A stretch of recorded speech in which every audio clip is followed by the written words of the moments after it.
Hi, everybody. Hope you're doing well today. Thank you. Thank you. I hit the 10,000 subscriber mark yesterday. Thanks to all of you. I appreciate it so, so much. That was a big milestone for me. And I know I have a lot of people that followed me over from my other channel that I have 8,000 subscribers on. And I appreciate all of you. And I'll be doing a video on that channel next week. So stay tuned for that. Anyway, I wanted to say thank you. And we are having a giveaway. I had a March till 10,000 giveaway going on. And I'm giving away everything in this suitcase.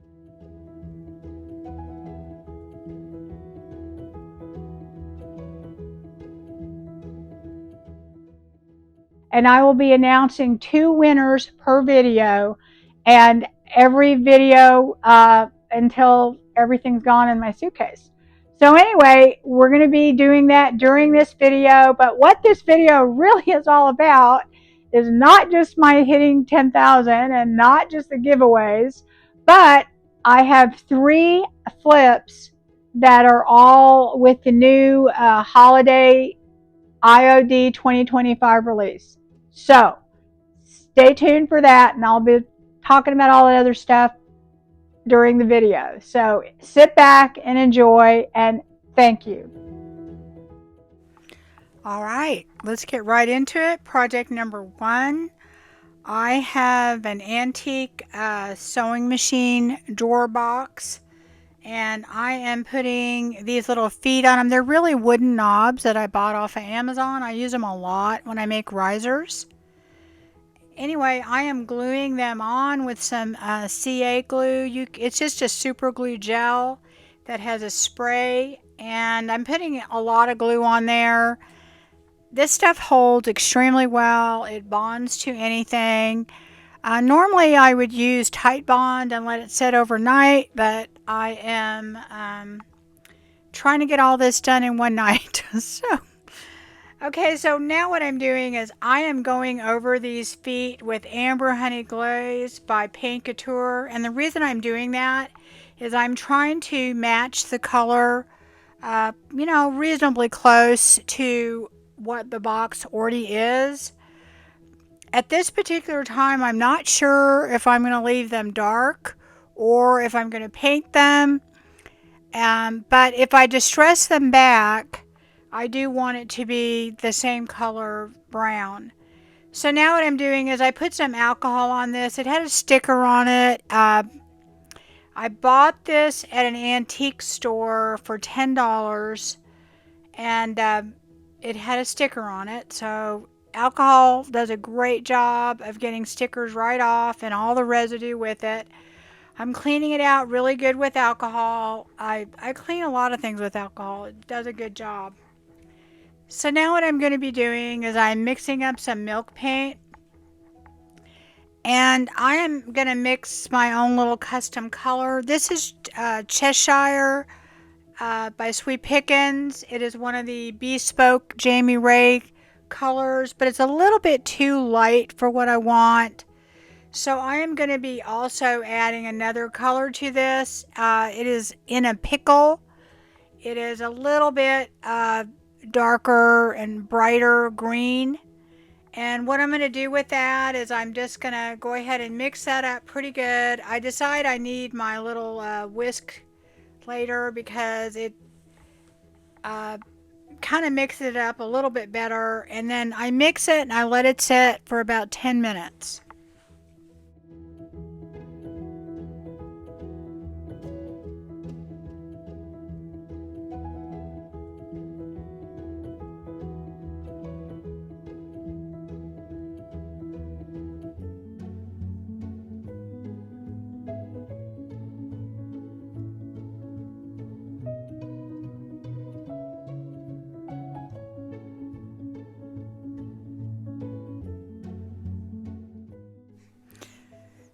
So I start painting this, and I am doing the tops. I'm not doing the inside of the box. I'm going to leave it. Whenever I have an antique piece, I like to leave portions of it natural, just so that people can really tell that it was an antique. I'll clean it up and maybe add a wax or something to it, but I usually just try and leave, inside of drawers or the bottom of a table or whatever. So I put one whole coat on, and then I use my heat gun and try and get some cracking on this. And I'm going to get a lot because I did not treat this wood at all. And I am assuming it has a stain on it. A lot of antiques will have stains, and what that will do is it'll cause the paint to not adhere really well. Although honestly, this is doing better than I thought it was going to. I'm expecting a lot of chipping and cracking, and I will get some later. I kind of cause it intentionally. I do decide to go ahead and do the bottom and do the feet. Uh, I kind of looked at it, and you're not going to really be able to see the inside. So I don't know that if I left it dark that you would really get, the two-tone effect from it. So I go ahead and paint the whole thing, and of course I use my heat gun, and I put a second coat on as well.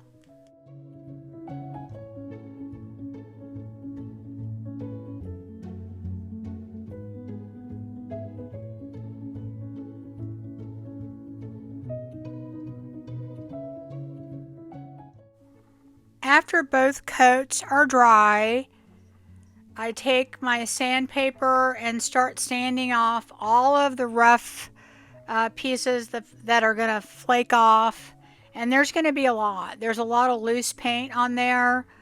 Like I said, because I did not treat this, that stain, or usually it's an oil-based stain, it's the same as if you were to put wax on something, and you know how it acts as a resist? Well, that's what will happen a lot of times on a piece if you don't treat it with like shellac or some sort of a base coat primer.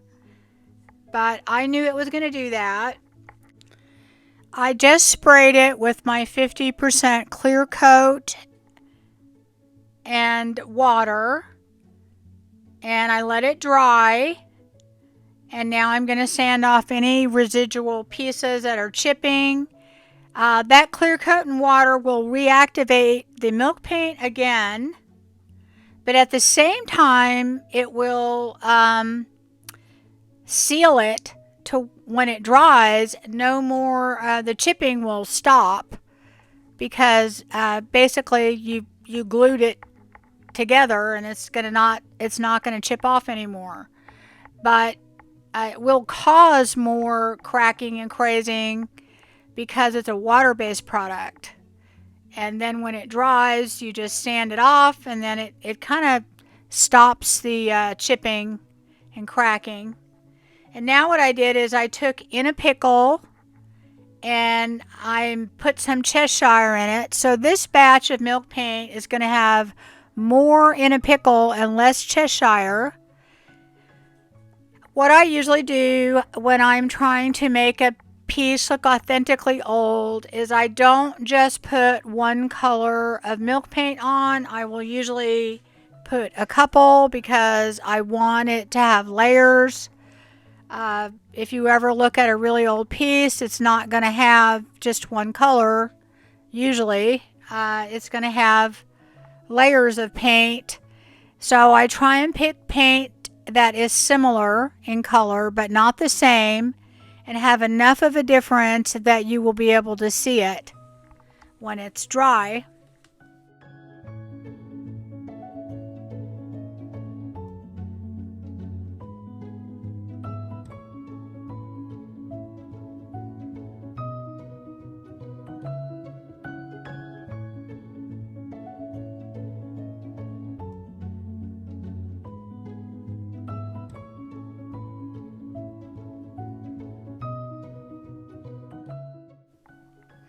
So I'm going over the whole piece again, but I am not looking for perfect coverage. I am covering most of it, but it's okay if I don't get every spot.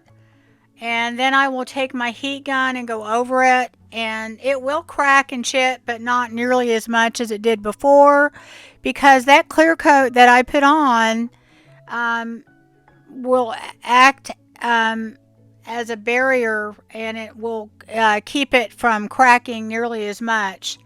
I go ahead and do the bottom as well. Here you can really see the difference in the color.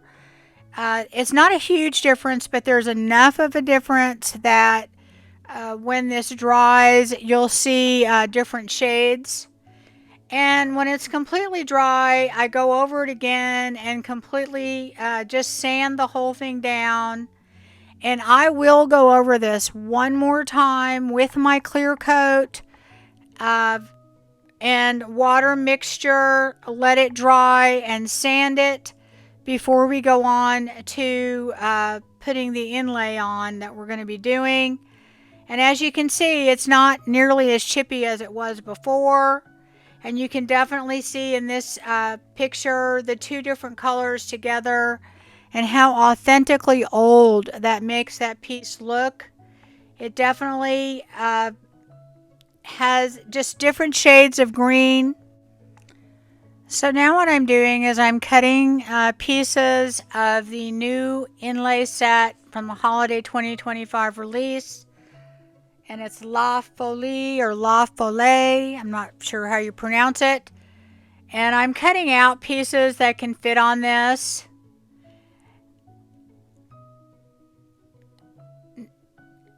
I am going to take this little swag and put this on there. This definitely does not look overly Christmassy at all. It has a very cottage core, granny core look to it to me. That's why I chose this green color. I thought it would work well with it. So I am spritzing the piece that I cut out with water on the paint side. And I am going to be dropping this into clear coat, and I am using Paint Couture's Extreme Guard in a satin as my clear coat. So I put my clear coat down, and then I wet my inlay on the paint side and I drop it in. Then I will usually re-wet it with water, and then I will press down with like a paper towel or wet wipe. Make sure that that inlay is making contact with that clear coat or paint or whatever you're putting in. So now I'm cutting out some more pieces, and I'm going to be putting that on this side.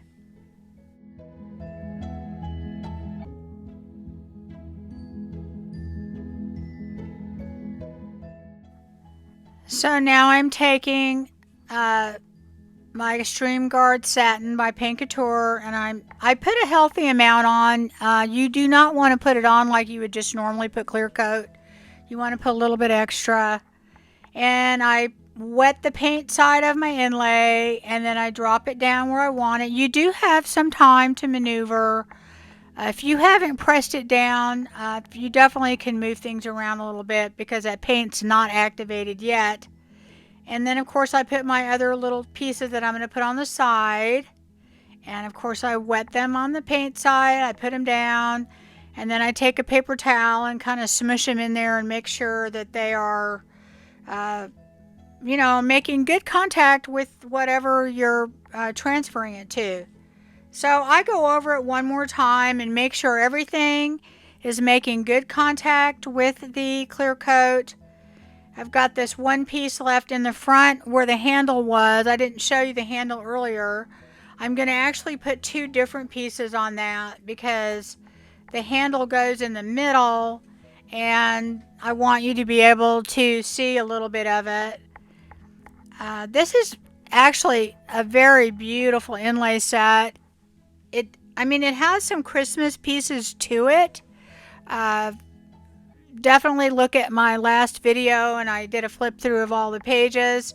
But it has a lot of these pieces with this gorgeous, these beautiful flowers, and definitely kind of even has a fall vibe. When everything is dry, I go over it with my mister with water. You want to make sure it's completely dry. And I'm misting this whole thing. And remember, milk paint is activated with water. So I did put that clear coat on prior to putting the inlay on, and it otherwise all my paint would probably chip off. And so what I'm doing now is I am lifting the inlays off, and of course they are going to be a little chippy and they are going to be not perfect because we are using milk paint, but that's kind of the point. It would look kind of funny if we had this chippy piece and everything was perfect. I just think inlays and this milk paint chippy look work so well together. I really, really love the combination of the two.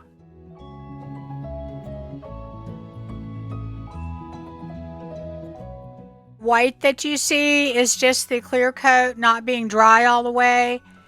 And also what's going on here is I am just taking some of that milk paint, and you'll have a halo around your inlays sometimes.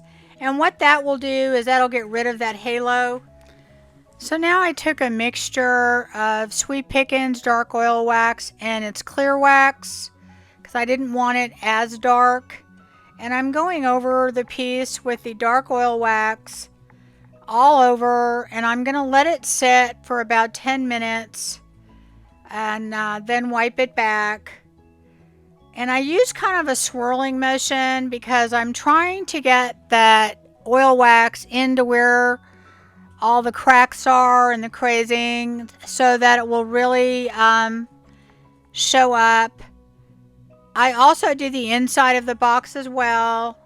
And then I take a dry rag and I wipe it all back. And just, it will change the color of the green and make it look a little bit more vintage. But because I put a clear coat on it, it's not going to change it dramatically. And I did put that clear coat on. I didn't show you. When the inlay was dry, I sprayed it with some Rust-Oleum, just one clear coat, one spray with it. You do have to do that on your inlays, or all of this stuff would be smearing them right now. So now what I'm doing is I am just taking some foam that I got from the Dollar Tree and filling this up. I'm not gluing it in because you know, I may not use this as a planter. I may use it just to put things in. I may, you know, I'm not sure. I'm going to keep this for myself. I definitely love the colors in this, and I'm kind of going into a granny chic kind of vibe thing going on in some of the rooms in my house. So I just have some florals that I got from different places, some from Dollar Tree, some from Hobby Lobby, some from Walmart, and this is it, guys. I love it. I think it turned out really pretty. Let me know what you think.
Okay, now it's time for our first winner of the 10,000 sub giveaway. I use random comment picker. Your name is going to flash up on the screen here. And this is what you won. Gilded Tinsel and the 2-part crackle, fine line crackle by Pen Art. My email will be in the description box. All you need to do is email me your address and I will get this out to you as soon as possible. All right, project number 2, guys. This is a tray that I've had that I made over a long time ago. It's actually just a tin tray, and I put little feet on it that I bought off of Amazon, but it's really scratched up and I want to change it. It had lover flowers on it, and I am going to go over this with 2 coats of raw silk by Fusion. And Fusion's an all-in-one paint. It adheres very easily, and I won't have to worry about putting a top coat or anything on it. And I'm going to go over the front and the back, and I went over all the green also.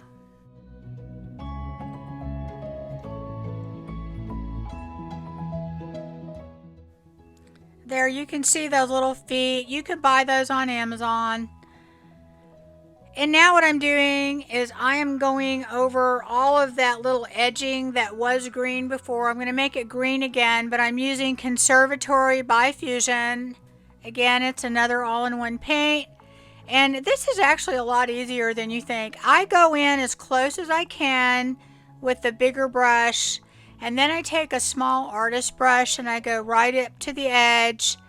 And it really is not that hard to do, and it takes really just 1 coat and some touch up, and I think it really sets off this tray really well, and it's going to work super well with our project.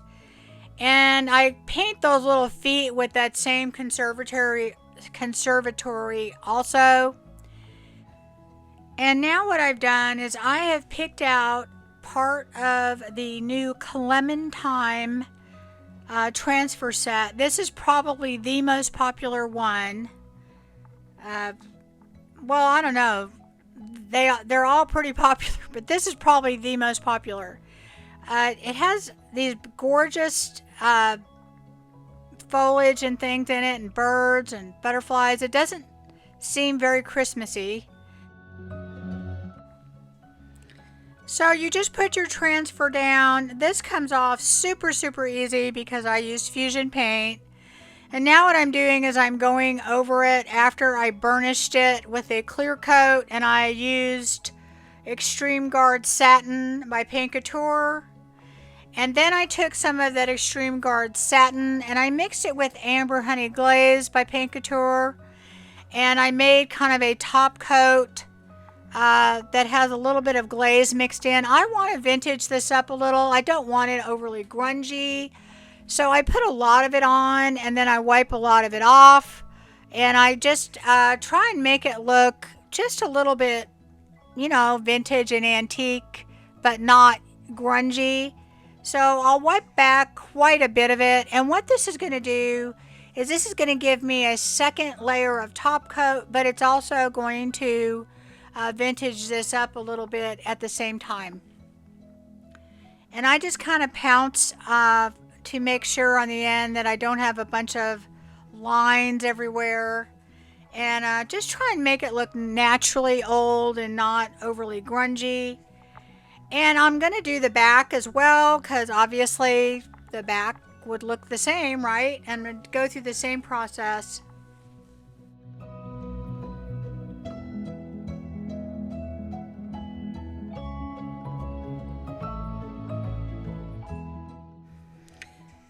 So now I'm taking some antique gold wax by Pen Art, and I'm going to go ahead and go over all of the raised portions of this. Also those little feet, those little green feet on the bottom. And that's it, guys. And I absolutely love this. I love that it looks so transitional. It does not look Christmas. You could use this year round, and the colors in it are beautiful.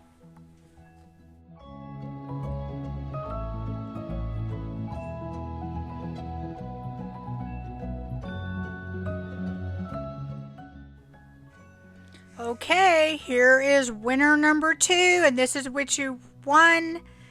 You have won the Chanticleer mold by IOD and all of that decoupage paper. Just drop me your address in my email.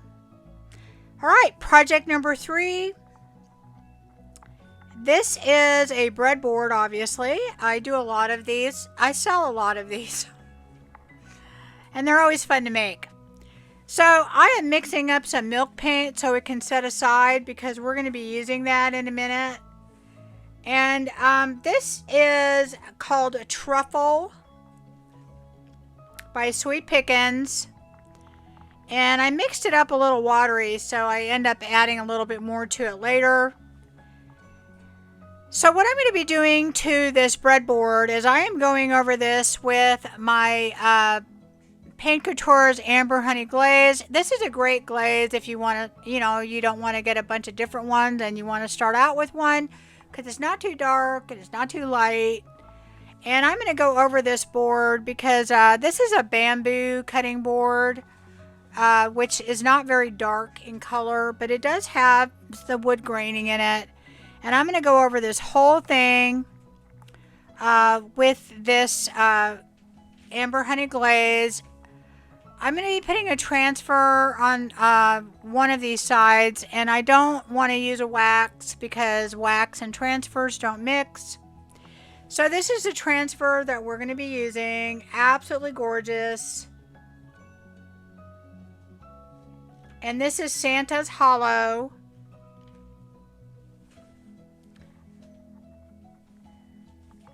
And we're going to go ahead and paint some milk paint on there, that truffle.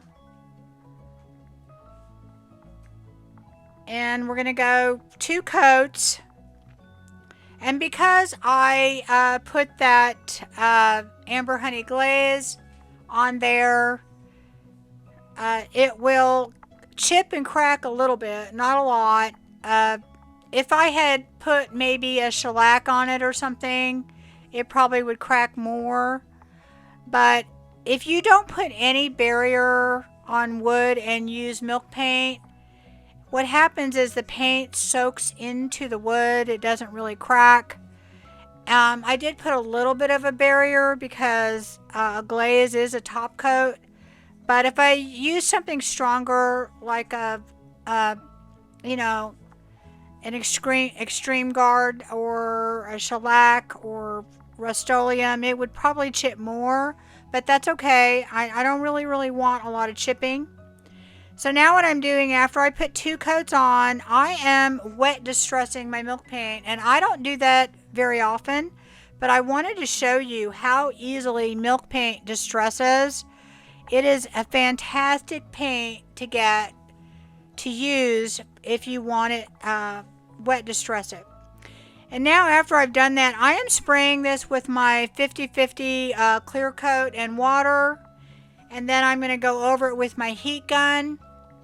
That is going to make it easier for my transfer to go on, and it'll also probably cause a little bit more chipping and cracking because it does that, because it re-wets your milk paint.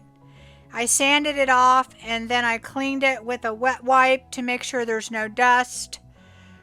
You want to make sure it's nice and clean before you try and put on your transfer. And again, remember, I put a clear coat on this. You don't have to, but it does make it easier on milk paint. So I am going to put this lovely Santa there. See, doesn't he look good on that color? It's a very vintagey looking kind of taupey color, isn't it? So I am going to go ahead and go over the transfer and just pull it off. And then I put this little bit of holly down there on the bottom to fill in that blank spot. And it was really easy to transfer this. Sometimes it can be hard on milk paint. Sometimes it goes on just fine. I really think it has to do with how much distressing. Okay, so now I've got out the new stamp set and I'm sanding it. That preps it. And I'm getting all the masks out. And this new stamp set is called Autumn Blessings.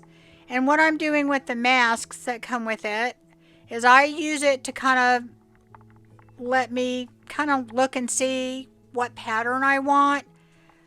It just gives me an idea of how I want to set it up on my board, and it works really well. They have kind of stamped the color onto the masks now, so it works really well for that. I'm going to go ahead and paint this board with that same truffle, and it's going to take 2 coats again. And after each coat, I'm going to use my heat gun, and it is going to give me a little bit of crackle, not a lot. I'm really not wanting a lot. I purposely did that. We will get a little bit, but we're not going to get a ton. Most of the distressing is going to come from either sanding or wet distressing. I wanted to definitely show you how well, with just a baby wipe, how easily this milk paint distresses. It's really great. Anyway, I'm going to put my first stamp down, and we're going to be layering this. And the way it works is you put the stamps that are in front down first. I go ahead and heat set it. I'm adding a little ink to my ink pad. I put my mask on that stamp that I just stamped, and here is my second stamp that I'm going to put down. You just push it down and press it with your hand. Lift straight up. I heat set it. I always heat set it before I put another mask on. So now I'm going to mask the 2 that I just stamped, and now I'm going to take the bigger pumpkin and I'm going to go ahead and ink that up, and this is going to be behind the other 2. So I go ahead and put that one down. And if you ever are confused as the order, just do it on paper first. But basically, whatever's in front, you stamp first. Now, there's a little gap there because I didn't press down enough on the bottom. So I'm going to relay my stamp down and go down there and just push that ink down in there. I didn't even re-ink it because the ink was already there. And I'm going to go ahead and heat set this whole thing. And now I picked this little wheat piece here, and I'm going to put that up toward the top, just right in that area right there. And also too, if you make a mistake, if you have your baby wipes next to you, you can just wipe it off and start over. You have a little bit of leeway in there. I did it a little bit too dark, so I just kind of dabbed a little bit with my wet wipe, and I took up some of that ink.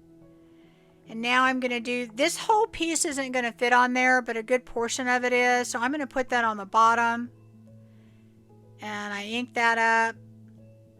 And after everything is all done, I am taking my Sweet Pickins oil wax, and this is full strength. And I'm going to go over the whole thing and let it sit for 10 minutes and wipe it back.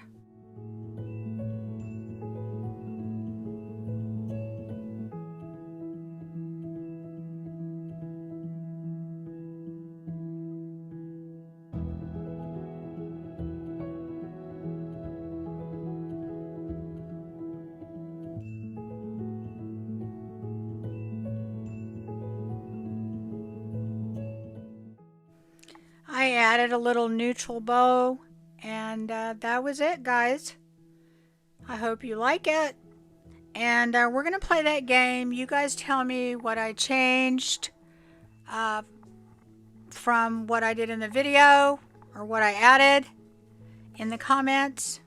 I think that's kind of fun. Anyway, let me know what you think about it.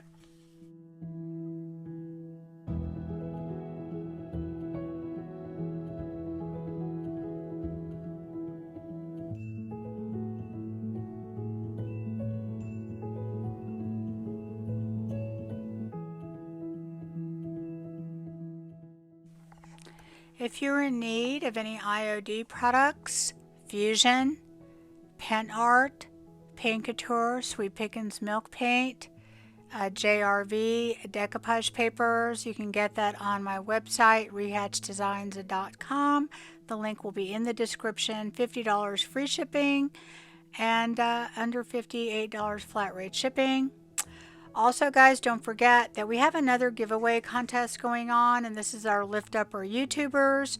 I take your suggestions in the comments of YouTubers that are around 1,000 subscribers, and I go over there and check out their channel, pick something out, replicate it, and once I do that on my channel and do that video, you guys go over there and subscribe and comment, and then I pick a winner from that. So another way to win and another contest to be in. So hopefully you'll take part in that, and I'll see you again soon. Everybody take care. Bye-bye.